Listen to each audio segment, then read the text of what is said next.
Arrestimi i protestuesve gjatë tubimit të së entes pranë ambienteve të parlamentit për kryetarin e Partisë Demokratike Sali Berisha është një akt i paprecedent. Gjatë një bashkëbisedimi me qytetarët online, Kryedemokrati kërkoi lirimin e tyre si dhe llogaridhënie nga policia e shtetit. Me të gjitha mjetët ndaj vajzave dhe djemve për të cilët dhunën më maksimale e patën hedhjen e vezëve dhe të qesëm me miell drejt deputetëve.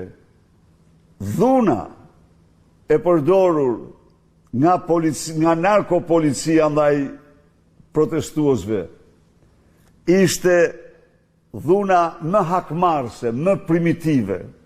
Protesta e kësaj të shtune, sipas kryetarit të Partisë Demokratike, ka mbështetjen e plotë të opozitës, ndërsa dha një paralajmërim për kryeministrin Edi Rama.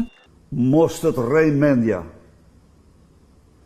se vërtet ti ke falangat e policisë dhe forcën e mjetëve të tyre. Mos guxo të tentosh të matesh me popullin. Berisha tha se thirrjet e protestuesve për burgosjen e tij nuk e ndalojnë forcën politike që ai drejton të jetë krah të rinjve. Ato thirrje as nuk e kanë penguar dhe as nuk do pengojnë kurrë Partinë Demokratike për t'i dhënë mbështetjen më të fuqishme.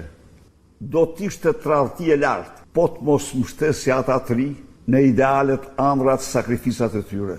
Lideri i opozitës kujtoi se Partia Demokratike depozitoi në parlament kërkesën për një mocion me debat për protestat, por që u rrëzua nga mazhoranca.